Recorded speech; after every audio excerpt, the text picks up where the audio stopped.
It's all I will sign a letter that you can and bring bunnies. Yes, exactly. I think that they're doing it just for I think they signed on just for self-survival because, in my opinion, deep state is still in ice and they're covering their faces. Remember 4 years ago, the cops were covering their faces when we were just trying to shop for groceries. They should bring the full weight of the US government on anybody trying to dox a federal ICE officer instead of them covering their faces, because that's just ridiculous. They're afraid of doing the right thing and it makes it look terrible. So what was the most offensive lines to you? Which one stood out the most as something that was absolutely ridiculous for a Republican to say? Yes. It all looked like it was done by the Democrats, right? All of it. The one on expanding the H-2A and H-2B visas. There have been a lot of American skilled workers who have been displaced by immigrants because of that. That's true. Absolutely. I remember years ago when Disney had the IT departments where they were forced to train their replacements that were coming here from India. Yeah. You know, and they were forced to train their replacements before they all got let go, basically. Honey? The entire thing reads like something I would read online on Twitter that a Democrat would write. These are not Republicans. Yeah. No effing way. No, we are in a room full of Republicans in California. We don't talk like that. Yeah, and also my understanding too, by the way, is that it caught our Chairman O'Neill, completely by surprise, I believe, as well. I think he ended up meeting with them. I don't know all the details, so I'm hearing from the rumor mill, but I don't think anybody's happy about this. And the question that I have for all of you is, what's your take? And since these people just got endorsed for supervisor and assembly, should there be a reconsideration of those endorsements? Absolutely. Go get a song. They should be saying, hey, ICE officers, uncover your face. That's the How can we help you, officers? Exactly. That's what they should be saying. Yeah, and that's kind of the way I see it too. The way that they got endorsed, it was a very easy process for them. They didn't have to go through anything. They didn't have to go to the endorsements committee. They didn't have to speak in front of our center committee. They just got passed through like they were wonderful, and we all let it happen. But like I said, I believe that they're kind of on probation, and to do this a month after getting endorsed by the OCGOP for these offices, to me that's a direct slap in the face. 100%. I think they could be censured. I'd love to see that too, but I think that's why I wanted to get your feedback tonight, because this is the kind of stuff that we need to have happen at the OCGOP, is to start holding our elected officials accountable. And I've always been told, well, we can't do that because we don't really take policy positions. I'm like, no, we need to take policy positions. We need to lead. And we need to tell people what the expectation is, and when they start acting like Democrats, we need to call them out. And we can't, The biggest thing about all of our Republicans is you can, the reason why Trump is so popular is because nobody, Republican or Democrat, can sway him from his principles. And so we need principled leaders like Trump. He doesn't have to be just like Trump, but principled, because these people are transactional. We know that Lori Davies got one phone call on one policy on one bill. It happened to be a Democrat, so she voted Democrat instead of voting with the R behind her name. She needs to represent her party. The Democrats represent their party. We need Republicans to represent their party and the principles, not their transactions. Right, here. Amen. that's exactly right. Come on up. Amen. The mic. Take as much time as you need. You're pro at this. I just have the scars. I just want to encourage you all, first off, anybody that's on Central Committee is literally in, well, what's this called? Swamp. Yeah, the swamp, it really is, and I'm just waiting for the alligators to poke up. Local elites. And so just as my own war story, I had just gotten on with Central Committee. It was February of 2012 when John Campbell was still congressman. And Scott Baugh and company were bound and determined, like, we need to endorse him. Now back then we had a lot of, conservatives and Tea Party people. We didn't have 50%, we had like about 41+%. And so Campbell's endorsement got pulled, the powers to be were beyond irritated. And so they said, all right, for John Campbell to get his endorsement, because, and the reason why his endorsement was pulled is because he literally, while up in Congress, was voting almost lockstep for everything that Obama wanted. Wow, that sounds like young Kim. Yeah. And so when his endorsement got pulled, this is what helped to sink his endorsement, was that he had to go before everybody, and this is key, is that you make them have to come up and explain, you know, well, you really shouldn't pull my endorsement. Yeah, no, we should. But he literally shot himself. He went up before the entire body, and he just said, you know, I really don't understand why you guys are pulling my endorsement. I'm in Washington, D.C., and I have access to privileged information that you all don't have. And I really don't feel like I need to come here before you all and explain my vote because most of you just work, you know, these mundane jobs. I kid you not. It's one of those where I'm going, oh, why didn't we have that video?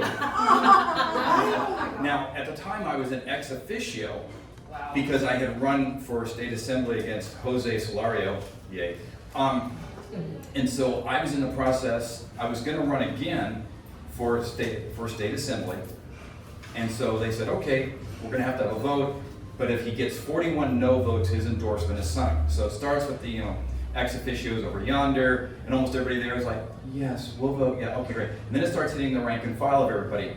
Yes, no, no, no, yes, no, and it's like, wow, and all of a sudden it's like, then it goes around, and by the time it got back up to me, you know, we sit kind of in a horseshoe almost, okay, he had 40, and I was going like, wow, and so I looked back at everybody that was, you know, in my area, and they kind of looked over at me with a grin, and they're going like, okay, Rob, and I'm sitting next to John Campbell's wife, by the way, he had made his way down, right, and so I just stood on up, and they said, you know, ex officio Hammond, how do you vote? And I literally looked at him, looked at his wife, looked back at him, I'm mad dogging him, by the way, and I went, no. I cast a deciding vote of a no. Yeah, that was great. So I sank his endorsement along with the other 40, but I cast like, you could have heard a pin drop at that point. How bad did it get for me? Well, that night, because it was February, we're having our little cherry pie thing. One of the little henchmen for Scott Baugh comes up to me and he just goes, well, I sure hope you're happy. Well, yeah, actually, I am, dude. Why?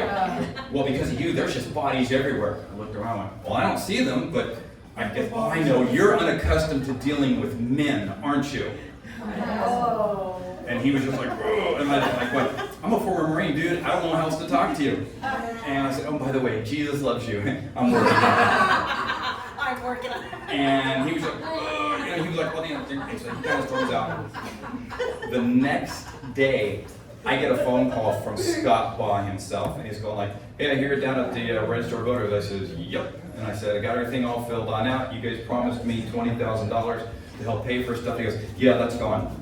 I said, oh, why is that, Mr. Baugh? Well, it doesn't appear that you know how to be a team player. And I says, oh no, I'm a team player. It appears you're on the wrong team, Scott. And he just goes like, yeah, well, that $20,000. So you have two choices. You can run for assembly, you're gonna have to pay for everything, or you can run for Orange County Board of Ed, and we'll actually pay for that. And I went, all right, do you mind if I have a couple hours to think about that? He goes, yeah, till tomorrow. Okay, great. So I called up 10 people, 5 were Christians, 5 were non-Christians. I didn't go into all this much detail, but I did. And they all pretty much said like, yeah, we think you should run for Orange County Board of Ed. Okay. So the next day I called Scott and I said, yeah, I'll run for Board of Ed. And he goes, okay, your filing fee will be paid for. I found out later it was Janet went, she kind of wanted a favor and I never gave it to her. It takes more than that to buy me off like you can't, because I fear God. So that's what happened. So I'm telling you this story that I hold on to with a lot of joy and glee in my heart. Okay, like, yeah, I literally shot his endorsement dead on the floor, and so many other people after that were like, Rob's not someone you're gonna trifle with or be able to buy off. And I was, nope, you're not. And I'll close with this. I went to Scott Baugh after I was elected to the board, and I pointed out to him, we're dealing with voter fraud in my city of Santa Ana. I go, I happen to win because God's hand was on me, and he allowed a fluke to happen because there was a lot of division. But you do know that there's voting fraud. And he goes, yeah, we know about that. I said, oh, you know about the voting fraud in Santa Ana and Anaheim? He goes, yeah, but we're not going to do anything. I said, why is that, Scott? Because, well, the Vietnamese do the same thing, and they usually vote for us, so we'd have to expose both. And we didn't have this conversation. You can get out of my office. And I'm thinking to myself, like, I'm going to look forward to watching you burn, buddy. Outside of that, Mrs. Lincoln, how was the play? So there you go. Sorry. Thank you. Great story. A piece of OCGOP history tonight. Thank you very much. But exactly, this is the point. We need to win the supervisor races, of course. And you know, it's thought that possibly the Doug Chafee seat is a little bit easier because he's going to vacate that after terming out. So it's kind of a fair fight, whereas the other one's going to be against incumbent Katrina Foley, who's very well funded, and in the Democrat circle, she's like loved. She's at every event, but she's a psychopath. So we clearly need to beat her. And but the fact that we endorsed Diane Dixon, you know, to do that means that she's got to be a real Republican, because otherwise, if she does even win and she gets up there, how can we trust her to vote the right way in the voter integrity or any other issue when she's already so pro-illegal immigration and for amnesty and really has no respect for laws because they're saying, oh, as long as they're illegal aliens, whatever the hell that means. Like, the bottom line is every one of them that don't have papers are illegal, right? So what do you mean criminals? They're all criminals, and I'm not going to be disrespectful, but it's like, that's just the reality. The fact that they're separating criminal aliens, like you have to rape, murder, and whatever to get out of here is ridiculous, you know? And also talking like that weakens our entire position nationwide, because you know, some of the people that did the wrong thing coming in are doing the right thing by going out now. Yeah. The Trump administration is giving them the opportunity to self-deport and give themselves a possibility to get in here, get in line to come back in. Yeah. And also, when you have Republicans that are supporting these kind of talking points, this could lead to violence. I mean, they're emboldening the radical left. This could cause the death of a law enforcement officer or an ICE officer, and it's blood on their hands. That means they are not Republicans, and that's BS. Honey? I have a question real quick. These people that sign this, have they ever seen the mob of these people up close? Have they ever been around these people? Maybe, but the bottom line is they're signing this because they're sellouts. I mean, this is the whole thing. The top person on here probably asked them to do it, and they just immediately said yes, without checking anything. The other thing is, amnesty talk will stop the self-deportation. Yeah, So, exactly. I mean, it's. No, they're shooting us all in the foot as a country. So I just want, do you have one more comment on this? Because I'm going to move on, but I wanted to get your feedback because this is kind of a hot issue that just popped up this last week. I'll just say, you can look at their paperwork, see who's donating to who, so that theirs is very dirty. So, yeah. Just follow the money. That's a great point, and they have multiple references in there to the businesses that they're so concerned about, who apparently have been employing illegal aliens, which is why they're now in trouble. I mean, the fact is, none of these people have really been fined and stuff over the years, but I think they're all supposed to be fined $10,000 a year per undocumented immigrant, and that has not been happening. No happen. One thing that I'm annoyed about with that letter is they're citing the tight job market. We have our citizens that are coming in, they're in high school and they're in college and they're college graduates and they can't find a job. So, you know what, pound sand, and they are taking the jobs. I mean, these jobs were not meant to be a living wage. They're meant to be a stepping stone to something better. And it is not meant to be your permanent position for your illegal family so you can send your money back home to wherever that is. So that's the problem. And a lot of us in this room have worked every single one of those jobs that they reference. We've done all of this with pride. I remember my first job was $5.50 an hour. And I think the minimum wage was $4.75. And I was a janitor basically. I was doing all the work at Disneyland. I worked there for several years. I ended up being a manager and stuff like that. But we all start somewhere. We do it with pride, and there's nothing to be ashamed about. And we don't have to be illegal aliens to do that kind of work. American citizens will gladly do that. And it's not supposed to be necessarily a career. It could be a stepping stone. It could be a temporary job. It could be a summer job. But the bottom line is there's a lot of ways to fill jobs. And if we ever had a shortage, we could consider, bringing in people, but they shouldn't be the ones that cross here illegally without our permission. That's for sure. I just want to say something really quick. I was born in Mexico, and I live in this little tiny town, which is further than Mexico City. Well, when I was there, I was not even a teen yet. But whoever was passing through our little town, guess what the in-charge people did? They stopped them and they sent them back. Yeah.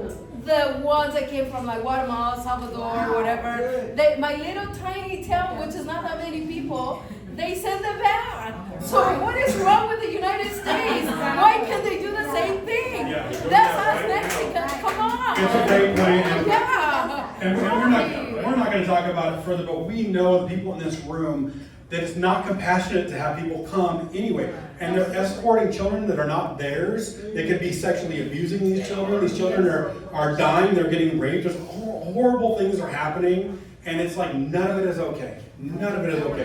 To have any kid transport without their family members, and there's no way to prove that. We know that this whole thing, there's not the glamorous thing that they put on this paper about, oh, you're just doing great things to help these companies make it, and it's a win-win and all this crap. No, there's a lot of bad things that are happening, and a lot of those abusers and drug cartel members, they're not getting caught, so they're not the criminal aliens that they don't even know yet. So these are the people that these are talking about. They're saying that, well, if they don't already have a conviction, then they're totally fine to be here. That's just not the case. We know that.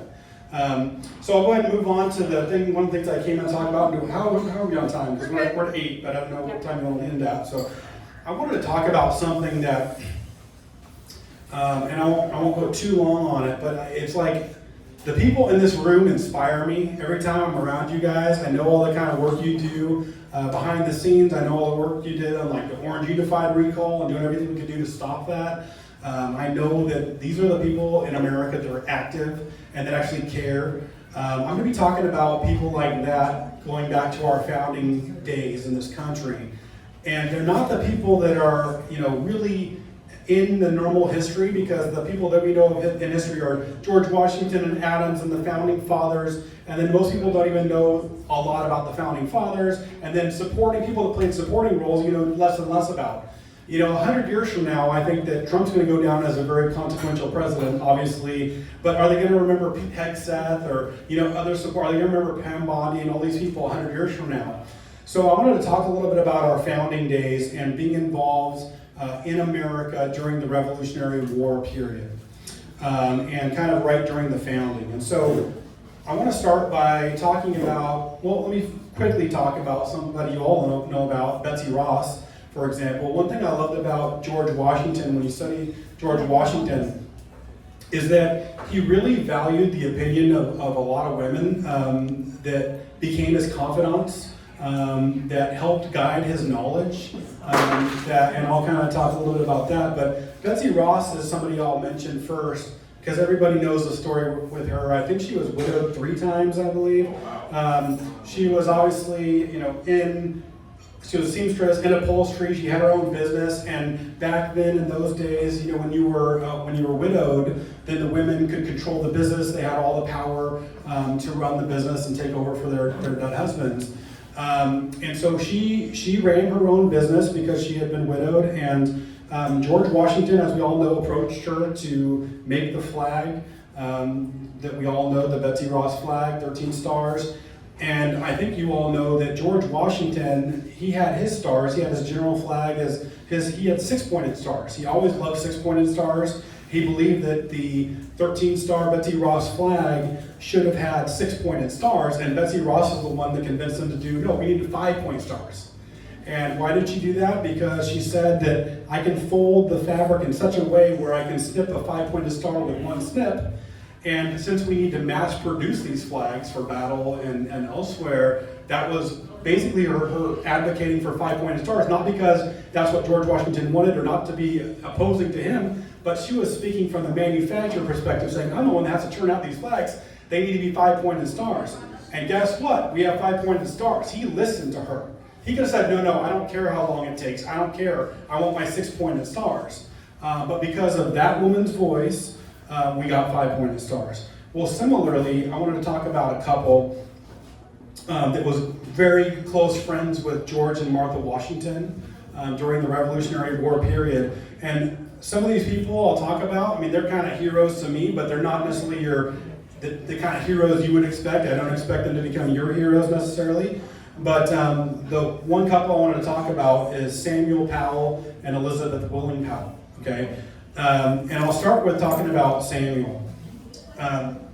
Samuel was, first of all, he was born in 1738. To kind of put it in perspective, we're looking at the 1776 to 1789 era, obviously. Samuel Powell was born in 1738. He graduated from the College of Pennsylvania, which later became the University of Pennsylvania. And then after he graduated there in 1759, he was 21 years old. He did a 6-year European tour studying art treasures. This is the kind of stuff of people of privilege. This guy was from some serious money, you know, and so he was able to take 6 years off of his life to basically vacation, educate himself overseas, and to bring in the whole European culture. In fact, he even bought like furniture when he was on his trips to have shipped home, so that when he comes home and buys a home. So this guy is a very wealthy man starting out in life. He died when he was on a 6-year trip. He dined with the philosopher Voltaire. He dined with King George III. He dined with the Pope Clement III at the Vatican. And then he was the last mayor of Philadelphia under British rule, and the first mayor of Philadelphia under American rule. So he was a mayor from 1775 to 1776. Then, because of the Declaration of Independence, there was a gap in the mayorship, and he became mayor again in 1789 to 1790, and then he served in the state senate, and he was the speaker of the Senate of Pennsylvania, from 1790 to 1793 when he passed away. I just want to kind of read that little background, and then I want to read a little bit about his wife, and then I'll tell you kind of about both of them and what they did together. Elizabeth Willing Powell, she was born 1743. She's a few years younger than her husband. She died in 1830, and she ended up being 86 years old, so she had a long life.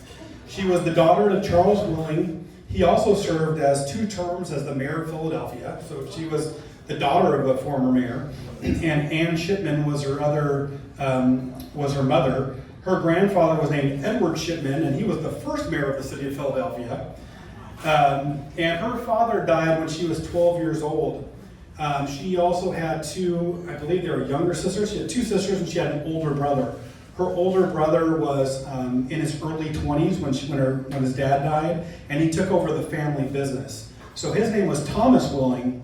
He was a continental congressman, and he was the richest man in America at the time.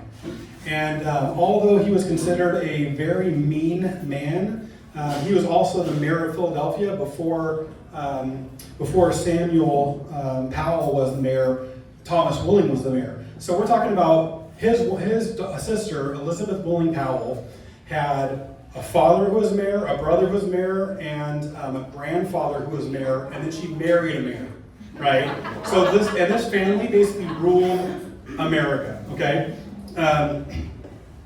And what they said about Thomas Willing was all feared him and few loved him, but Elizabeth Willing Powell never said a single really bad thing about her brother, because although he was a mean man, apparently he did his job and took very good care of his younger sisters, and he took over the family's business, and he took care of his family. But these people were super, super wealthy. We're talking the Elon Musk of the time, right? And Thomas Willing and a lot of these people, they were basically neutralists during the Declaration of Independence. They were big business owners. They didn't want to take a side. They kind of played the middle. They kind of played both sides. And it took them longer to come around than some of the patriots that we all know about that immediately signed on and went to battle and everything else. People dumping tea in the harbor. This was not them. These people were wealthy. They felt like they could lose everything, and they weren't willing to take that leap. but they ended up in the background funding a lot of the American Revolution and stuff. So basically, Thomas Willing, the sister of Elizabeth Willing Powell, was on the Continental Congress during the 1776 signing of the Declaration of Independence, but his name is not on there because he did not sign. Okay, so he was not an original signer of the Declaration. He voted against the Declaration of Independence, but he was president at the Continental Congress, and he later paid £5,000, which I think is a lot of money at the time, probably millions of dollars, to help fund the Revolutionary War effort. So that's about him. Samuel and Elizabeth have a very interesting story. They were married 1769. He was 31, she was 26. They're both buried at Christ Cathedral Burial Ground. Christ Cathedral is in Philadelphia. It was an Anglican church that got converted later on. I recently visited their gravesite along with some of our founding fathers that signed the Declaration of Independence, which are all either buried at the church itself. There's 2 of them buried there, and then there's 5 of them buried actually in the cemetery around the corner. So I visited all of our signers' graves that were there. And then the Powells were not signers, but they were the mayor, first lady and mayor of Philadelphia at the end of the British rule and the beginning of the American rule. But the Powells had kind of a turning point in 1778, and I believe they were already good friends with the Washingtons by then. George and Martha Washington lived right down the street. I think they were like next door neighbors to them. Their house, the Powell House, is actually in Philadelphia today. I've gone to it a couple times, and it's a couple blocks away from Independence Hall. And the Powells were known for being, Elizabeth Willing Powell especially was known as being the hostess with the mostest. She basically entertained all of our Continental Congress people when they were debating the Constitution. And so between the period of 1776 and 1789, she ran her house like what's called a French salon, which is basically where the biggest thinkers of the day would come and discuss and unwind and eat and drink and be merry, and basically, I'm sure, eat for free because they were super wealthy and they could afford to entertain all day long. They even had some, they entertained like Lafayette and stuff like that later. There was also a Marquis de, I think it's Chatillux, I don't know, I don't speak French, but Marquis de Chatillux was one of the French soldiers that they entertained. I think it was right before he became a Marquis, so there's some level below that he was. But basically, he complimented the Powell House as being the closest thing to remind him of being in Paris, because she ran the French salon perfect, the way that is run in France. What I love about Elizabeth Willing Powell, first of all, this is like a power couple that I believe they really loved each other too. But they were a power couple, and they decided that they wanted to really influence the government and what's going on. So Elizabeth Willing Powell, she actually read like every single book that all of our founding fathers read. She was known for her intellect, and she was able to converse with every one of those founding fathers and influence them. She was also known for bringing 2 people that were of opposing parties together and saying, hey, that stuff stops here in this house. You had your chance to debate that in Continental Congress, and we're going to talk about something else today. But they talked about philosophy, history, economics, all the different ideas of the day, and this is the reason why a lot of our founding fathers loved to go to Europe to try to find the best and the brightest. Benjamin Franklin was in Europe for years while he left his wife running his print shop and his businesses, because they love talking to the best and the brightest. And whenever you get a chance to tour some of these guys' houses or their museums, you can understand that they're all kind of almost like Leonardo da Vinci or Edison. They're all kind of like inventors, and they all read every book known to man, and a lot of them are biblical scholars as well. But it's just fascinating to understand. Well, Elizabeth Willing Powell is known as being able to go toe-to-toe with these guys, every single one of them. And her husband, Samuel, were great friends with Martha and George Washington. And Samuel and Elizabeth Willing Powell had apparently the best horse buggy of the day. It was like the Lamborghini of the day. They had this cool horse buggy, right? They bought the best of the best. And they toured around Philadelphia with George and Martha all the time. And they were proud to be part of that. And George and Martha were obviously very wealthy as well. So my point is, these people were a major influence. When you go to the Powell House, there's a couple of really neat things. I mean, first of all, it's the banister that goes upstairs, and a lot of the entertaining is upstairs, like a little ballroom and stuff like that. The banister is the original banister. It's been touched by probably every founding father. So when you go there, you're just gonna like rub it and like hug it, because it's been touched by every founding father that ever went up there. And then when you get up onto the ballroom, which is not, it's smaller than this room. I mean, this is not a huge place, but it's a huge place back in the day. It was like the biggest mansion. And you get in this ballroom floor.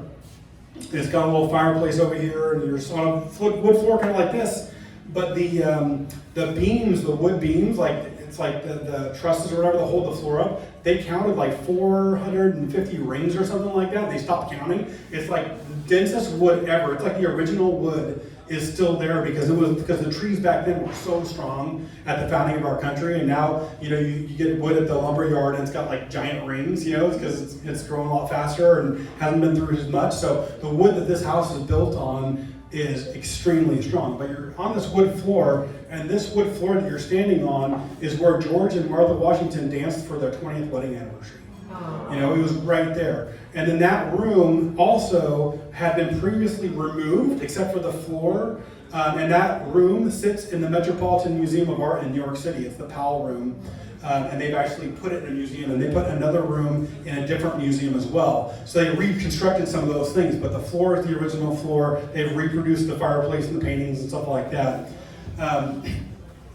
But these people, their goal, obviously Samuel was very involved in government. And one thing I wanted to point out about him was, he ultimately signed a letter of treason because they ultimately had a guy called Earl of Carlisle, the 5th Earl of Carlisle, in 1778, stayed at the Powell's house, and he basically was from England. He was there to negotiate peace or a peaceful end to the Revolutionary War, which ultimately failed. But he basically took these millionaire elites who were like very integrated into Philadelphia society and kind of and very involved with the founding fathers. And he basically took over their home and was very rude to them for a couple of weeks. And when he finally left because his attempts to negotiate peace failed, it totally changed their view of, now we understand the words of the Declaration of Independence and having our houses taken over kind of against our will and all this kind of stuff. And so they immediately, shortly after that, they donated $5,000 to the Revolutionary War cause. And Samuel Powell wrote a letter, signed a letter that basically would have been treason. So he would have been executed had this been, discovered. So he fully sided with the Revolutionary War at that time. And these people were very good friends with Benjamin Franklin and George Washington. They have silhouettes in their home where it is thought that Samuel Powell traced George Washington's face and Ben Franklin's face at different times, by candlelight. And they didn't have photographs back then. So think about how good of friends you have to be to have George Washington or Ben Franklin just sit there and let you trace them for a while. That's the kind of relationship that they had. In fact, years later, Samuel Powell was one of the pallbearers for Ben Franklin when he died. So he's one of the people that carried the casket. And I just want to kind of tell you about these people because you don't really hear a lot about them. And I'll just kind of go to the story where I think it becomes really significant, and this is a story you've heard a million times, and it's about when no politician really tells you the background or really even understands the background behind it, but Benjamin Franklin was coming out of the Continental Convention when they were drafting the Constitution, obviously, and he was asked, "What have we, doctor, monarchy or a republic?" And he answered, "A republic if you can keep it," right? That's what everybody knows, that's what everybody tells you about. But what they don't tell you about was that Elizabeth Willing Powell was the person that asked him that question. And they don't know exactly where it was, if it was like right out of the steps of Independence Hall or if it was around the corner or what, but it was in front of a crowd of people, and she was the one that asked him that question, and he looked back at her and he said, "A republic if you can keep it." And a lot of us believe, and I think that it's true that, of course he was saying that loud enough on purpose to say it to everybody that it's a republic if you can keep it, if you can all keep it, if you can all keep it. But he was also speaking directly to Elizabeth Willing Powell. And the fact is, he was talking to a woman who, at the time, could not vote, and we're all told today, what are you told? Voting is the most important. Oh, voting is everything. Voting is so important, right? Is voting more important than having, Continental Congress people in your house days in and days out and talking their ear off about the way you think government should run? She was so influential with these people that I think it's a great example, because we're told to kind of vote every 4 years, every 2 years, and then go away and be quiet. The people in this room know better. You all are so involved in every aspect of government. You know that speaking at supervisor meetings or writing letters or getting in the ear of your congresspeople is going to have more power. Obviously we vote too. We all vote. We're hardcore voters, right? Yeah. But there's so much more we can be doing, because we all know that to save this republic, to keep this republic, it means 365 days worth of effort. There is no turning off. We saw a video today about things that they're trying to pass in the dark of night, right? Trying to keep you distracted from the news. So I believe he said that to Elizabeth Willing Powell, knowing exactly who she was, the power she had, voting, not voting, whatever. Obviously that came with time where we corrected some of these things. But the fact is, just because she couldn't vote, they would never dismiss her voice, right?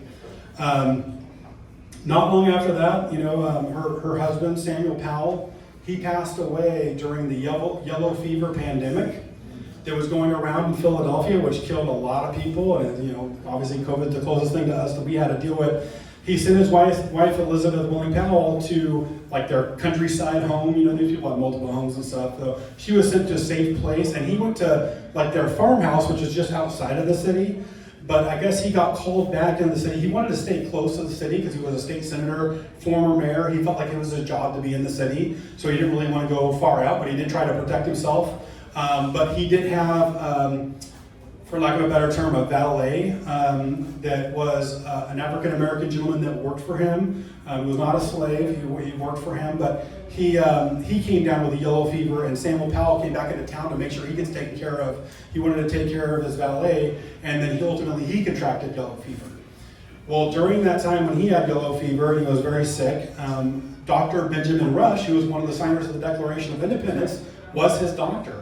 And he was visiting him regularly and trying to get him better, and talk about the need for a part-time legislature. We were talking about people that signed the Declaration of Independence or politicians at the time, and they're still doctors and other things on the side, right?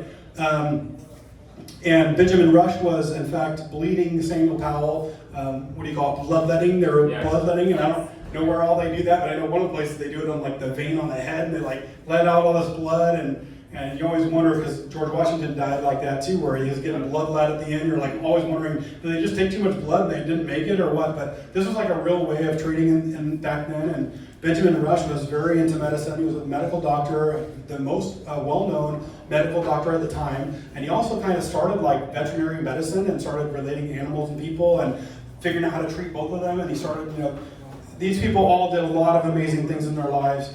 He ultimately kind of started veterinary practices, and then a lot of these guys I talked about, they started the Philadelphia Agriculture Society as well, and they kind of all were on that board as well. But ultimately, he was bloodletting Samuel Powell, and he had to be out of town helping other people, and so he had his assistant. He instructed his assistant to bloodlet him at a certain time the next day. And the assistant decided to wait till he got back. And between him not doing what he was told by Benjamin Rush and Benjamin Rush coming back, Samuel Powell ultimately passed away. So he died. And then I just want to talk about a couple other things. So Elizabeth Willing Powell, after her husband died, but in their first 5 years of marriage, they had 4 children, Samuel Powell and Elizabeth Willing Powell. But their first son died at 12 months of smallpox. And then their next daughter and then the next son, they were both stillborn. And then the 4th kid died, was a son, and died within 2 weeks of life. So she had lost 4 kids, and she never ultimately had any other children. And one of the famous paintings of her is when she's about 50. I think she's in her early 50s, maybe late 40s, early 50s, and it was right after her husband had passed away. And she's wearing what you think maybe kind of a scandalous kind of dress at the time, because it's kind of low-cut V-neck type of dress, and the overlaps, the 2 fabrics overlap. And I was talking to a guy about this painting who knows, he's involved in the Philadelphia Historical Society, and she has what behind her looks like, they say an urn, but that doesn't make sense to me, because I don't think they really, I think they buried everybody kind of whole back then. I don't really think they incinerated anybody. So I think that it might have been her teapot, but it looks kind of like an urn, and it may be an urn, and they think it's symbolic. But the dress she's wearing is a yellow dress, and like I said, it looks a little bit scandalous for the time, but it's a maternity dress. And so basically it's a symbolic painting, and she just basically wants the world to remember that she wants to most be known as a mother. You know, to her, that's like the most important thing, is for her to be remembered as a mother. And even though her kids didn't live or live beyond one, that she wants to always be remembered for that, because she never had any other children after that, and her husband died.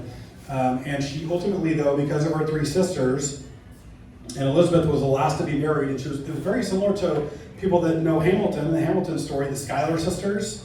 You know, you think about them, they were such highly desired ladies. They came from multi-family and everything, and she was kind of in that boat, and she was the last of her sisters to get married. But because of her brother, who had, I think, 13 children, and her 2 sisters, she had 30 nieces and nephews.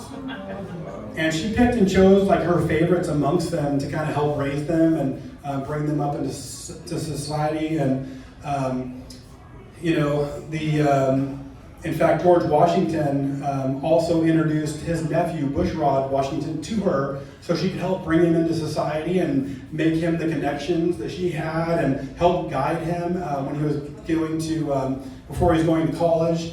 And ultimately, she was guiding him, when he was going to law school, and he became one of the first Supreme Court justices. Bushrod Washington. So this lady has a lot to do with some of the success of America, early American history, and it's somebody you would never think about or would never get credit for. A lot of the history isn't known. There's not a ton written about her. And the majority of documents now, a lot of them are coming out, are just her accounting books, because she did ultimately run the business once her husband passed away, and she's got like detailed accounting records that she wrote down. The other interesting fact about her house is there's a lockbox kind of near the kitchen or the living room area, and there's this lockbox. What do you think would be in this little? It's like about the size of this this box. And it's a lockbox. What do you think would be in that? Anybody have any idea? Would visitors drop coins? No. It was just a lockbox that they kept there, and they had people that they had like a staff that worked for the family and stuff like that. Well, the most valuable thing to them that they kept in a lockbox was tea. Oh, wow. Isn't that crazy? It's not gold, it's not cash, it's not like diamond rings. It's tea is the most valuable thing. And even though it's been known for like generations, I think before this time even, it's been known that boiling water makes it safe.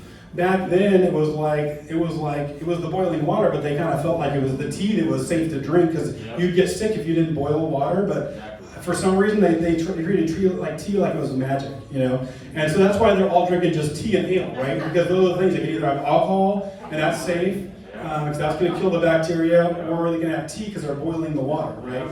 So it's just fascinating that those kind of like history things. But that's one of the things that I always think about is, what kind of influence that every one of us can have. We all have the opportunity to talk to politicians. We all have the opportunity to influence votes and do things that are so much beyond just voting once, doing what they want us to do, which is to vote once every 4 years and go away, There's so much more to saving a republic than that, and I just so appreciate all the people in this room, because every one of you have that spirit, or you wouldn't be here. You wouldn't even be able to take it if you didn't have that feeling at all, because I know that Michelle and everybody else here is super hardcore, and there's just no way that you could be, half in and half out. In America, the people in this room, and what we need to encourage people to be out there, is all in all the time, because our republic is in jeopardy from both parties all the time. We need to hold people accountable. We have people like this, Diane Dixon and Davies over here, who think that they can just slap us across the face and we're going to go away and just accept it. Nope. No, that's not how we work. That's not how we work. And I don't know how it's ultimately going to get resolved, or if it's going to get resolved. It will. But we are going to definitely bring it up. Let's just say that. This is not something we're going to take lightly. So I think that kind of covers. Do you have any questions or anything from anybody? Beth? My sister's supposed to have a meet and greet for Diane Dixon. Can I tell her hold off? Well, just send her the letter and let her make no decision. I will. So citizens, they do things swearing, they're brand new Republicans. We did over 100 phone numbers at the one in Pasadena recently, 2 weeks ago. So I have 100 brand new citizens in my phone, and on Wednesday, we're going to be calling them, because I'm not perfect, I can't just text 100 people, it's just driving me insane. So if you wanna help call them, just see me so that way. Sorry, get I it missed the done. first part of your announcement. Who were we calling? The Brand new American citizens. Okay. Yeah. To say welcome. Yeah, to say welcome. hopefully we Legal can- immigrants? Legal is. Connie, did you have a comment? What do you need from us? What do I need? I mean, I can just keep going to the Orange County GOP Central Committees and giving us some advice. I mean, you clearly go there and you realize that these people just want stuff rubber stamped.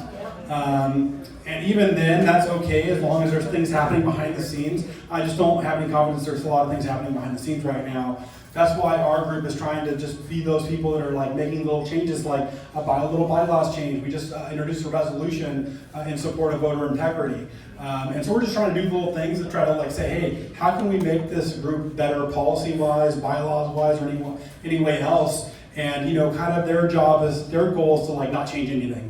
You know, raise as much money, not change anything. You know, appoint Democrats to run for Republican seats, basically. Or communists. Or communists, all that kind of stuff. So we're just trying to, you know, it's not going to happen overnight. We're trying to be patient. We're trying to be smart. We're trying to win, and we're trying to help the party win. We're trying to help everybody win. We're not trying to take anything over, but we have to understand that we can walk and chew gum the same. We can raise money. We can have good candidates, and we can also stand for something and have good policies too. You know. Let Michelle know when Bob Clark is having those meetings. Oh, Bob Page, yeah. Bob Page, so that we go bang on him a little bit. And Yeah. I also have a save the date, Michelle, if I can real quick. Recently, a bunch of us went down, we banged on Eric Swalwell in Mission View. Oh, yeah. Yeah. So Diane Dixon is having her summer soiree fundraiser on 2 weeks from tomorrow, Tuesday the 22nd, from 5 to 7. We're gonna go 5 to 7. It's in Newport Beach. This is her annual summer soiree at the top side in Lido House Hotel. It's right on Newport Boulevard. It's where the old police department and city hall used to be, right there on the left when you go over on the peninsula.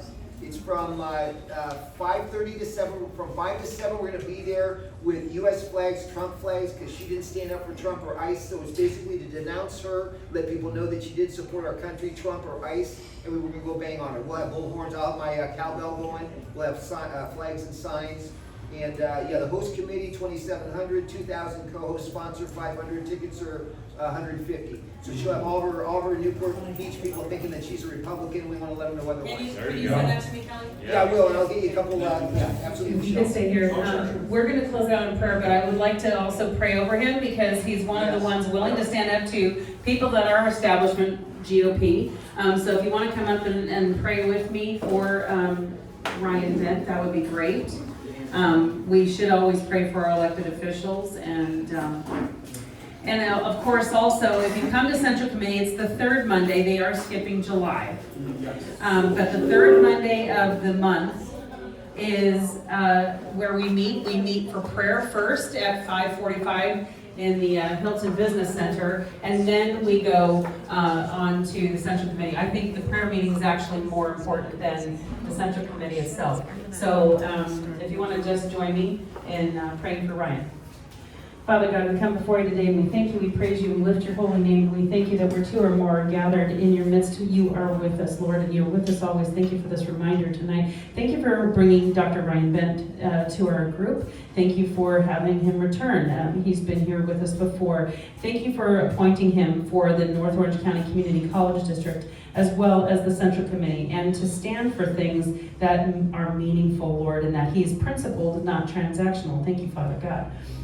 Lord, just continue to protect him, help him to continue to be one of the leaders that is bold in his stand for your righteousness and for the things of the party, as well as calling out those things that are not of the party, Father God. And we just thank you for his service. We thank you for his willingness and his courage. And we thank you that you've put him there in this place for such a time as this. I'm going to pass the mic, and if anyone else wants to pray. Heavenly Father, we thank you for Michelle and her leadership and how she gathers a bunch of patriots together. And we lift Ryan up and we thank you for his courage and his wonderful speaking abilities and his leadership in our Reform Caucus and in the Central Committee and in his position in the North Community College. Lord, we thank you for all your blessings, and we ask that you just protect those children wherever they may be that have been missing for I don't know how long. But Lord, we lift your name up and give you all the praise and glory. In your name we pray. Amen. Amen. Thank you all so much. That concludes our program. Thank you very much. Thanks for coming. Thank you very much. I'm Michelle, this is Angie. We have Ryan in the back. And Robert.